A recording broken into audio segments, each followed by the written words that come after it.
बाबा चौहरमल, पासवानों के हीरो बाबा चौहरमल, जिनके बारे में कई लोक कथाएं हैं कि कैसे उनको एक लड़की से प्यार हुआ या उस लड़की को उनसे प्यार हुआ। बाबा चौहरमल, जिनके बारे में एक कथा कहती है कि भूमिहार जमींदारों से उन्होंने लड़ाई लड़ा और भूमिहार जमींदारों से उन्होंने लड़ाई लड़ते वक्त ऐसे शौर्य का परिचय दिया कि वो हमेशा के लिए पासवानों के दुसाध जाति के लिए अमर हो गए। इस कहानी को सुनाने का मकसद है कि जो लोकल हीरोज, जिनके बारे में लोकल जगहों पर, तमाम जगहों पर चर्चा होती है, लेकिन इस कहानी को हम चाहते हैं कि तमाम लोगों तक पहुंचाई जाए। और इसी श्रृंखला में पहली कहानी हम बाबा चौहरमल की, बाबा वीर चौहरमल की आपके सामने प्रस्तुत कर रहे हैं। वो वीर चौहरमल जिनके नाम पर पटना के नजदीक एक बड़ा मेला भी लगता है, जो पासवान समाज, दुसाध समाज के प्रतीक के तौर पर जाना जाता है। और सबसे पहले शुरुआत करते हैं कि आखिरकार जो पासवान शब्द है, ये पासवान शब्द आया कहां से। पासवान शब्द ना हिंदी का शब्द है, ना पासवान शब्द बिहार के किसी लोकल भाषा का शब्द है, बल्कि पासवान उर्दू भाषा का शब्द है। अब पासवान शब्द आया कहां से, इस शब्द को पहली बार किसने दिया, इन तमाम चीजों के बारे में आगे बातचीत करेंगे, जो निश्चित तौर पर आपकी जानकारी में इजाफा दिलाएगा। आगे बातचीत करने से पहले हमारा नमस्कार स्वीकार करिए। हमारा नाम मोहित कुमार सिंह है और बाबा चौहरमल की कहानी के साथ साथ पासवान शब्द की कहानी भी जानिए। जब ईस्ट इंडिया कंपनी भारत में आई थी तो उस वक्त पर पासवान नाम का कोई शब्द था नहीं। दरअसल उस वक्त पर दुसाध नाम का शब्द था, जिनको दुसाध जाति कहा जाता है, जो पासवान टाइटल अब लिखते हैं और अब उनको पासवान जाति से भी संबोधित किया जाने लगा है।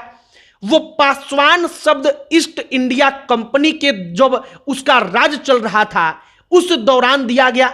और पासवान एक उर्दू का शब्द है जिसका असल मतलब होता है अंगरक्षक। अगर आप चाहेंगे तो पासवान शब्द के बारे में डिटेल एक वीडियो हम बना देंगे, उसके बारे में विस्तृत जानकारी आपको बताएंगे कि आखिरकार अंगरक्षक नाम का शब्द दुसाधों को क्यों दिया गया, पासवान नाम का टाइटल जो है वो दुसाधों के पास क्यों आया। फिलहाल इस वीडियो में बाबा चौहरमल की बात करेंगे, बाबा वीर चौहरमल की, जो पासवानों के हीरो बन गए। वीर चौहरमल की कहानी 1400 ईस्वी के आसपास की है।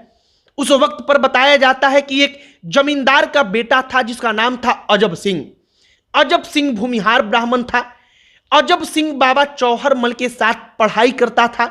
बाबा चौहरमल उसी के साथ पढ़ाई करते थे। इसको लेकर 2-3 लोक कथाएं हैं। पहली लोक कथा कि एक बार अजब सिंह बीमार पड़ गया।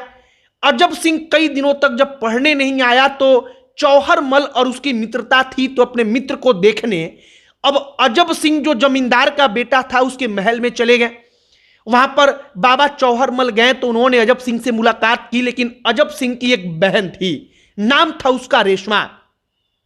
रेशमा को बाबा चौहरमल से प्यार हो गया। पहली लोक कथा कहती है कि रेशमा ने बाबा चौहरमल को मनाने का कोशिश किया, प्रयास किया, लेकिन चौहरमल रेशमा को बहन मानते थे। अंततः रेशमा ने अपने पिता के एक सैन्य टुकड़े को, मतलब सैनिकों को, चौहरमल के सामने लड़ने के लिए भेजा। बाबा चौहरमल ने उस वक्त पर अपने सामर्थ्य से, अपनी शक्ति से उस सेना को अकेले पराजित किया और वो पासवानों के, जो उस वक्त पर केवल दुसाध थे, पासवान नाम का कोई शब्द नहीं था, तो वो दुसाधों के हीरो बन गए।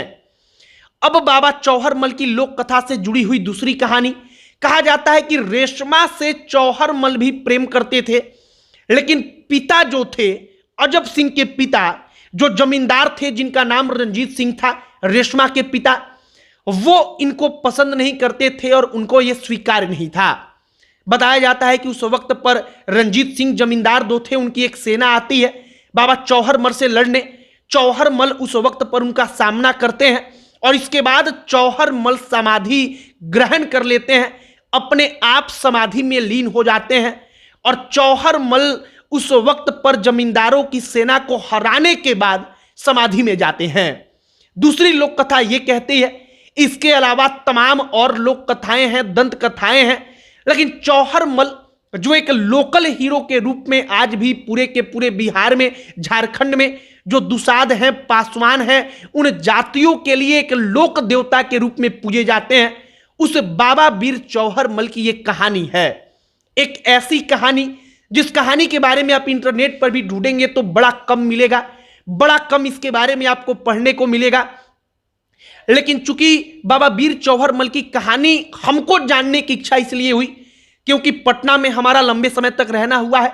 पटना के पास एक बड़ा मेला लगता है वीर चौहर मल के नाम पर।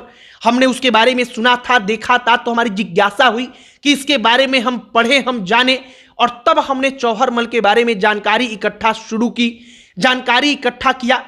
हमने चौहर मल के बारे में तमाम अलग अलग चीजों को पढ़ा और उसके बाद हमने बाबा वीर चौहर मल की कहानी को लाकर आपके सामने प्रस्तुत किया, जो दुसाधों के हीरो थे।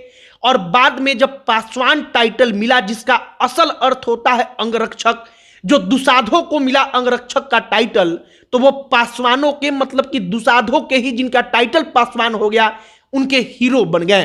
फिलहाल हमने बाबा वीर चौहर मल की कहानी आप तक पहुंचाई है।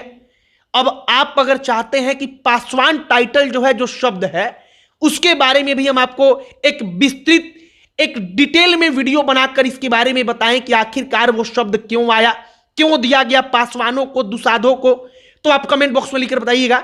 बाकी वीडियो कहीं पर समाप्त करते हैं। अब अंत में हमारा परिचय, हमारा नाम मोहित कुमार सिंह है। बहुत बहुत धन्यवाद।